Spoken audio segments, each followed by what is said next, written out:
तो जैसा कि हम एसपीबीटी किताब के सभी चैप्टर्स के ऑब्जेक्टिव क्वेश्चन का सॉल्यूशन देख रहे हैं फ्रेंड्स, तो इसमें हमने पहले चैप्टर को कंप्लीट किया हुआ। अगर आपने नहीं देखा है तो डिस्क्रिप्शन में लिंक प्रोवाइड कर दिया जाएगा या फिर प्लेलिस्ट में जा करके आप देख सकते हैं। आज का हमारा वीडियो है फ्रेंड्स, सेकेंड चैप्टर है जो है मौर्य काल से गुप्त काल तक का राजनीतिक एवं आर्थिक इतिहास को। तो आइए फ्रेंड्स, बिना देरी करते हुए इस चैप्टर्स को हम देखते हैं और इनके सभी ऑब्जेक्टिव क्वेश्चंस को बनाने का प्रयास करते हैं। चैप्टर 2 के पहले सवाल की तरफ आ गए हैं, तो थोड़ा सा मिसप्रिंट है या फिर धुंधला है। मैं पढ़ के सुना दूंगा तो आपको समझ में आ जाएगा। फूट डालकर विजय प्राप्त करने का कार्य सर्वप्रथम किस राजा ने किया? 2 सेकंड का आपको समय दूंगा फ्रेंड्स, आप अपने से खुद से सवाल का जवाब देने का प्रयास कीजिए, नहीं तो फिर मैं बता दूंगा। तो वो उसका सही जवाब क्या हो जाएगा फ्रेंड्स? अजातशत्रु।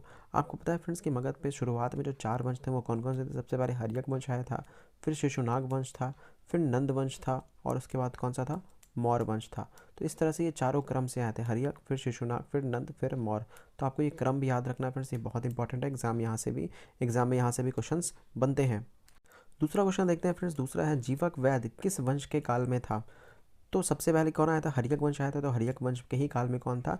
जीवक नाम का वैद्य था, जिसने गौतम बुद्ध का भी इलाज किया था। अगर आपने हिस्ट्री पढ़ा होगा तो आपको समझ में आएगा। मैं यहाँ पे एक्सप्लेन करने नहीं जाऊँगा, नहीं तो बहुत बड़ा वीडियो हो जाएगा, इसलिए मैं जल्दी जल्दी जो इंपॉर्टेंट होगा वो बताने का प्रयास करूँगा। अपने स्वयं के खर्चे से सुदर्शन झील का मरम्मत किसने कराया था? तो वो किसने कराया था मैंने? रुद्रदामन ने कराया था, रुद्रदामन में। और इसका अभिलेख कहाँ मिलता है? तो प्रयाग प्रशस्ति अभिलेख में मिलता है। प्रयाग प्रशस्ति नाम का एक अभिलेख है जहाँ से रुद्रदामन के बारे में जानकारी हमको प्राप्त होता है। आगे बात करते हैं नेक्स्ट क्वेश्चन में हम friends. Question number 4। Question number 4 है पाटलिपुत्र नगर की स्थापना। पाटलिपुत्र नगर की स्थापना उदयन ने किस नदी के संगम पर की? तो सबसे पहले तो यहाँ सवाल यही बन जाएगी, पाटलिपुत्र नगर की स्थापना किसने की? तो उदयन ने की, या उदयन या फिर उदयन, कहीं कहीं उदयन भी देखने को मिलेगा। तो अगर आप देखेंगे फ्रेंड्स बिहार का नक्शा, तो मैं बिहार का नक्शा बनाता हूँ, ये बिहार है और बीचों बीच से इसके क्या जाती है? गंगा नदी बहती है, गंगा नदी का फ्लो होता है।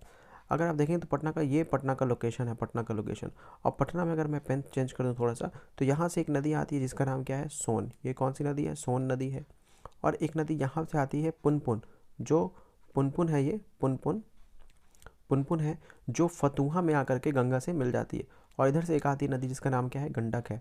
अभी से तो गंगा जाती है। तो इतने नदियों के संगम पे क्या बसा हुआ है? पटना बसा हुआ है। तो यहाँ पे जो सवाल पूछ रहा है फ्रेंड्स, सवाल पूछ रहा है पाटलिपुत्र नगर की स्थापना किस नदी के संगम में? तो गंगा तो है ही, सोन भी है, साथ ही साथ पुनपुन भी है। तो इसका आंसर क्या हो जाएगा? इन सभी के संगम पर। उम्मीद करते हैं कि आपको समझ में आ रहा होगा फ्रेंड्स। नेक्स्ट क्वेश्चन देखते हैं। क्वेश्चन नंबर 5 है हमारा, समस्त भारत ही नहीं एशिया एवं यूरोप में सर्वप्रथम हुनों को परास्त किसने किया? मतलब हुनों का जो आक्रमण हुआ था भारत पे, उसको किसने हराया? तो इसका श्रेय जाता है किसको फ्रेंड्स? स्कंदगुप्त को जाता है। गुप्त वंश के शासक स्कंदगुप्त को जाता है। नेक्स्ट क्वेश्चन है हमारा क्वेश्चन नंबर 6, यूरोप का समुद्रगुप्त कौन था? तो यूरोप का समुद्रगुप्त हम किसको कहते हैं फ्रेंड्स? नेपोलियन को कहते हैं। नेपोलियन जो था यूरोप का कौन था? समुद्रगुप्त था। इसी सवाल को पलट के पूछ सकता है। क्या पूछेगा फ्रेंड्स? कि भारत का नेपोलियन किसको कहते हैं? तो भारत का नेपोलियन हम किसको कहते हैं? भारत का नेपोलियन समुद्रगुप्त को कहते हैं। तो आप दोनों सवाल के लिए तैयार रहेंगे। अगर यूरोप का समुद्रगुप्त पूछेगा तो नेपोलियन, और अगर भारत का नेपोलियन पूछेगा तो वो किसको कहते हैं? समुद्रगुप्त कहते हैं। दोनों एक दूसरे के अल्टरनेट हुए आंसर जाएगा। तो आपको ये बात समझ में आ गया होगा। तो आगे बढ़ते हैं, नेक्स्ट क्वेश्चन देखते हैं। क्वेश्चन नंबर हमारा 7, किसके अभिलेख में भूमिदान का उल्लेख मिलता है? तो किसके अभिलेख में भूमिदान का उल्लेख मिलता है? तो प्रभावती गुप्त के अभिलेख में क्या मिलता है? भूमिदान का उल्लेख मिलता है। और इसी से रिलेटेड हमारा क्वेश्चन नंबर 8 है, भूमि अनुदान से संबंधित प्रथम अभिलेखीय प्रमाण किसका है? तो वो सातवाहन वंश का है फ्रेंड्स, सातवाहन काल का है। तो इस तरह से दोनों सवाल आप ध्यान देखेंगे। किसके अभिलेख में भूमिदान का उल्लेख मिलता है? तो प्रभावती गुप्त के अभिलेख में मिलता है। और प्रथम कहाँ मिलता है? तो सातवाहन काल में मिलता है। आगे बात करें फ्रेंड्स नेक्स्ट क्वेश्चन की तरफ, क्वेश्चन नंबर 9 को देखेंगे हम। तो क्वेश्चन नंबर 9 हमारा, 510 ईस्वी में सती प्रथा के साक्ष्य वाला प्रथम अभिलेख कहाँ है? तो वो एरन। आपको वेरी वेरी इंपॉर्टेंट सवाल है फ्रेंड्स कि पहला जो है सती का प्रमाण किस अभिलेख से मिलता है? तो सती का प्रमाण पहला अभिलेख कहाँ से मिलता है? 510 में मिलता है और एरन अभिलेख से मिलता है, एरन अभिलेख से मिलता है। तो इस बात को आप ज़रूर ध्यान में रखेंगे। आगे बात करते हैं क्वेश्चन नंबर 10 का हम, किस शिलालेख से अशोक द्वारा कलिंग विजय का पता चलता है? तो और एक अशोक के 13 शिलालेख थे फ्रेंड्स, 13वें शिलालेख से क्या करता है? कलिंग विजय का पता चलता है। कलिंग यानी कि आज के ज़माने का उड़ीसा। उड़ीसा को अशोक ने जीता था और इसका उल्लेख उसने किस में किया था? 13वें शिलालेख में किया था। तो इस तरह से हमने देखा। नेक्स्ट क्वेश्चन देखते हैं, क्वेश्चन नंबर 11, किस विद्वान ने मात्र अभिलेखों के आधार पर अशोक का इतिहास लिखा है? तो वो कौन है? देवदत्त रामकृष्ण भंडाकर। देवदत्त रामकृष्ण भंडाकर ने अभिलेख के आधार पर अशोक का इतिहास लिख दिया। क्वेश्चन नंबर 12 है मौर्य काल का निम्न में से कौन सर्वाधिक महत्वपूर्ण नमूना है। तो सर्वाधिक महत्वपूर्ण नमूना बहुत सारा हमको स्तंभ प्राप्त हुआ है। कहाँ से फ्रेंड्स? मौर्य काल का स्तंभ प्राप्त हुआ है, अशोक का स्तंभ प्राप्त हुआ है, इसलिए इसका सटीक ऑप्शन क्या जाएगा? स्तंभ जाएगा। जबकि स्तूप, चैत, वस्तु गुहा, गुहा वास्तुकला नहीं जाएगा। क्या जाएगा? सही ऑप्शन क्या हो जाएगा? स्तूप जाएगा, क्योंकि मौर्य काल का हमको बहुत सारा स्तूप प्राप्त हुआ है। क्वेश्चन नंबर 13 इंडिका किसकी रचना है? तो बहुत ही इंपॉर्टेंट सवाल। एक विदेशी यात्री हमारे भारत में आए थे, उन्होंने भारत में राजदूत बनकर आए थे और उन्होंने एक किताब लिखी जिसका नाम क्या था? इंडिका था। तो किसने लिखा है? मेगास्थनीज ने। एक यहाँ पे नाम दे रहा है फ्रेंड्स कौटिल्य। तो आपको पता है कि कौटिल्य ने एक किताब लिखी है, बहुत ही महत्वपूर्ण किताब, जिसका नाम क्या है? अर्थशास्त्र। अर्थशास्त्र नामक बुक किसने लिखा है? तो कौटिल्य ने लिखा है। और कौटिल्य का दूसरा नाम विष्णुगुप्त भी था। तो आपको पता होगा कौटिल्य को चाणक्य भी कहते हैं और विष्णुगुप्त भी कहते हैं। तो ये सवाल भी आपके लिए क्या है? इंपॉर्टेंट है। आपसे एक सवाल है फ्रेंड्स कि अल बरूनी जब भारत आए थे उन्होंने कौन सी किताब को लिखा? अल बरूनी की किताब का नाम बताइए आप। और एक और किताब का नाम बताइए, इब्न बतूता। इब्न बतूता की किताब का नाम बताइए। तो आपको अल बरूनी की किताब का नाम बताना है और इब्न बतूता की किताब का नाम आप कमेंट सेक्शन में मेंशन करेंगे, नहीं तो मैं वीडियो के लास्ट में बताऊंगा कि क्या है। नेक्स्ट क्वेश्चन देखते हैं हम। प्रयाग प्रशस्ति की रचना किसने की? अभी मैंने बताया था कि प्रयाग प्रशस्ति के बारे में ऊपर में मैंने उल्लेख किया था। तो इसकी रचना किसने की थी? क्वेश्चन नंबर 14 है और इसके सही जवाब क्या हो जाएगा? हरिसेन ने किया था प्रयाग प्रशस्ति की रचना। क्वेश्चन नंबर 15 गुप्त के काल में कौन चीनी यात्री भारत आया था? गुप्त के काल में क्वेश्चन नंबर 15 है and the correct option is option number B, that is Fahien. Fahien Gupta के किस में आया था और किस में आया था?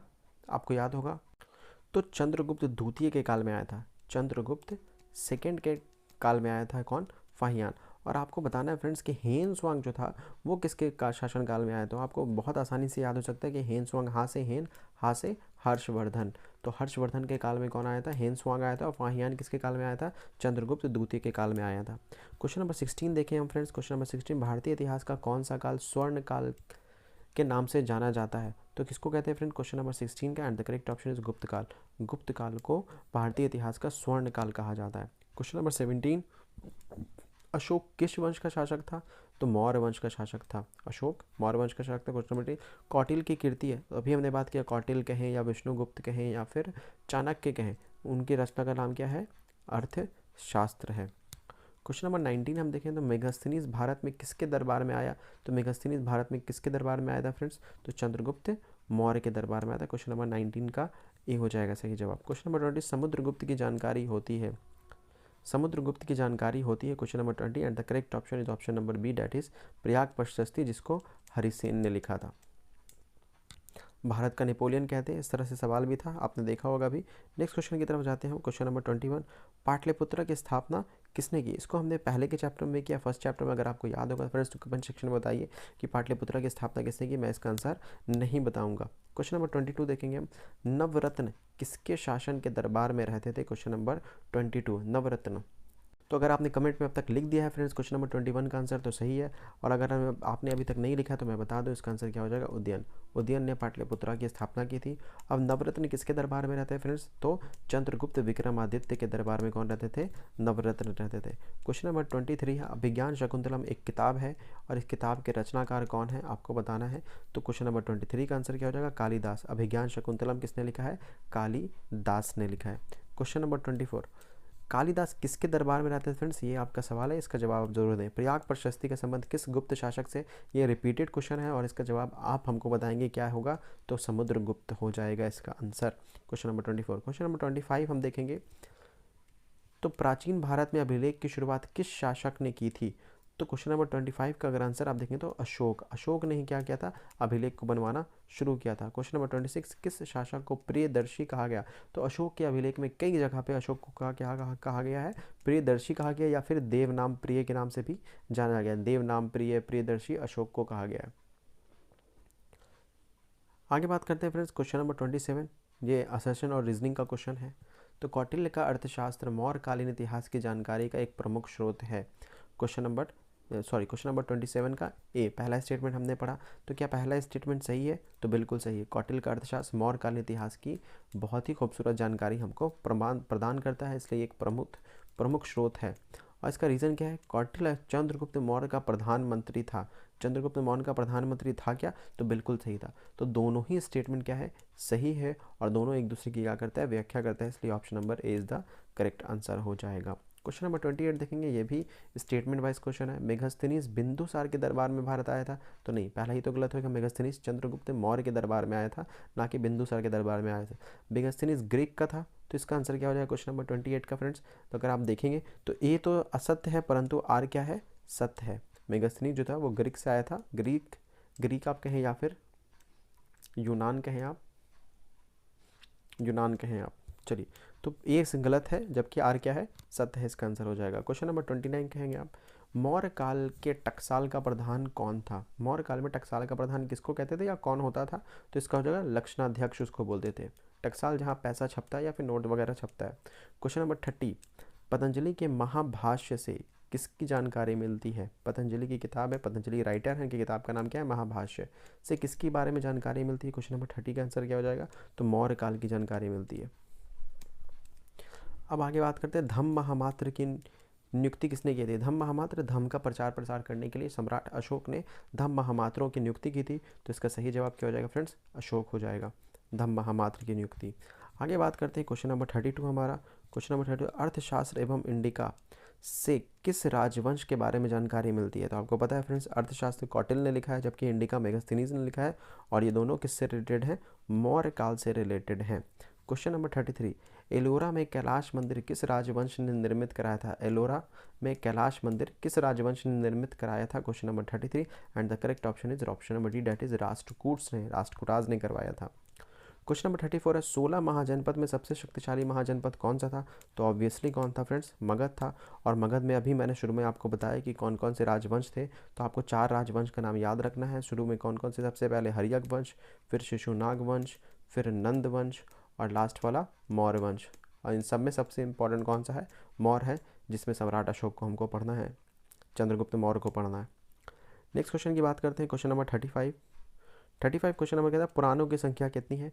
अगर आपने पढ़ा है तो आप इसका आंसर बिल्कुल बताइए कहाँ होगा, आपको बताना पड़ेगा इसका आंसर। अगर आप नहीं बता पा रहे हैं तो आपको रिवीजन की आवश्यकता है। इसका आंसर हो जाएगा क्वेश्चन नंबर बी, यानी कि option number B, that is 18। पुराणों की संख्या कितनी है, 18 पुराण की संख्या है।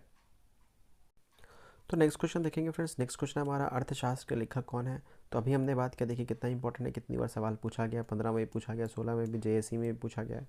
तो कौटिल्य और चाणक्य या फिर विष्णुगुप्त भी इनको हम कहते हैं। नेक्स्ट क्वेश्चन है, वज्जी को सामाजिक ग्रंथों में कहा गया है।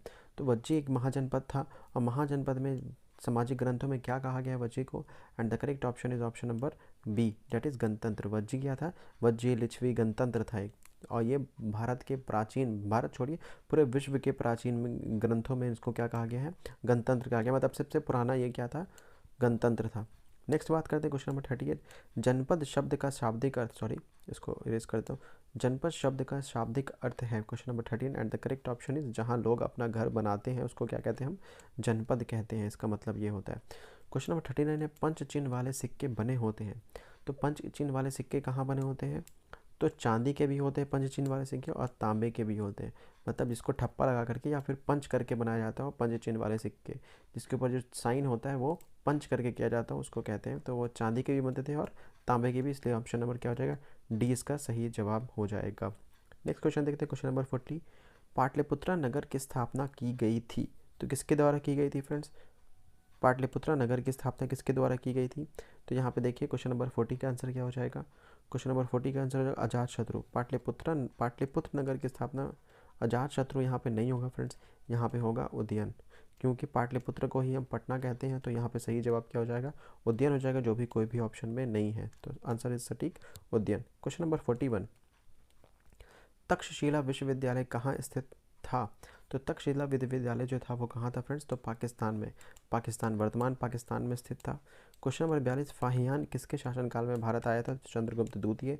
अभी मैंने आपसे बात किया था कि हेनस्वांग कहाँ से आया था, तो हाँ से हेनस्वांग, हाँ से हर्षवर्धन। तो हर्षवर्धन के काल में हेनस्वांग आया था, और फाहियान चंद्रगुप्त द्वितीय के शासनकाल में आया था। नेक्स्ट क्वेश्चन देखेंगे, क्वेश्चन नंबर 43 हमारा, इसको थोड़ा साफ कर लेता हूँ। क्वेश्चन नंबर 42, भारत का नेपोलियन किस शासक को कहा जाता है। तो मैंने बात किया था समुद्रगुप्त को। भारत का नेपोलियन समुद्रगुप्त को कहते हैं, और यूरोप का समुद्रगुप्त नेपोलियन को कहते हैं। दोनों एक दूसरे के अल्टरनेट है। क्वेश्चन नंबर 14, कनिष्क का राजरोहण कब हुआ था? बहुत ही इंपॉर्टेंट क्वेश्चन है फ्रेंड्स। कनिष्क का राजरोहण जो हुआ था वो कब हुआ था? 78 ईस्वी में, और यहाँ पे एक कैलेंडर की भी शुरुआत की गई थी। क्वेश्चन नंबर 45 की बात करेंगे, मौर्य साम्राज्य का प्रथम शासक कौन था? तो मौर्य साम्राज्य का प्रथम शासक कौन था? चंद्रगुप्त मौर्य था। इसने नंद वंश के घनानंद को पराजित करके मौर्य वंश की स्थापना की थी चाणक्य की मदद से। तो क्वेश्चन नंबर 46, मेगास्थनीज कौन था? तो मेगास्थनीज एक राजदूत था, एम्बेसडर था ग्रीक का, जो भारत चंद्रगुप्त मौर्य के दरबार में आया था। धर्म की शुरुआत किसने की? धर्म यानी कि धर्म की शुरुआत किसने की? तो वो कौन था? सम्राट अशोक था, और इसी ने धम्म महामात्रों की नियुक्ति भी की थी फ्रेंड्स, सम्राट अशोक ने। क्वेश्चन नंबर 48 देखिए, मौर्य साम्राज्य का तृतीय शासक कौन था? मौर्य साम्राज्य का तृतीय शासक कौन था? Question number 48, and the correct option is that is Ashok. Ashok था। तो आपको याद होगा फ्रेंड्स, क्रम सबसे पहले कौन था? चंद्रगुप्त मौर्य, और तीसरे नंबर पे कौन हो गया? अशोक। तो आपको बताना है फ्रेंड्स कि चंद्रगुप्त मौर्य और अशोक के बीच में जो राजा था वो कौन थे? राजा का नाम जल्दी से मुझे कमेंट सेक्शन में बताइए कि चंद्रगुप्त दादा हुए, अशोक पौत्र हुआ, तो बीच में जो थे वो कौन थे? मतलब अशोक के पिताजी का नाम क्या था? आगे बात करते हैं, नेक्स्ट क्वेश्चन देखते हैं। क्वेश्चन नंबर 49, पाटलिपुत्र नगर की स्थापना कब किस नदी के संगम पर की गई? तो मैंने आपको बता दिया कौन कौन सी नदी। तो गंगा तो था ही, गंगा है ही, इधर से जा रही है, इधर से एक नदी है जिसका नाम सोन है, इधर से एक पुनपुन है, इधर से आ रही है गंडक। अब देख लेना इसमें क्या क्या नाम दिया हुआ है। तो एक तो सोन, इसका सही जवाब क्या हो जाएगा? अगर आप देखें तो हाँ यहाँ है, पुनपुन भी है, सोन भी है, और गंगा। तो option number D is the correct answer.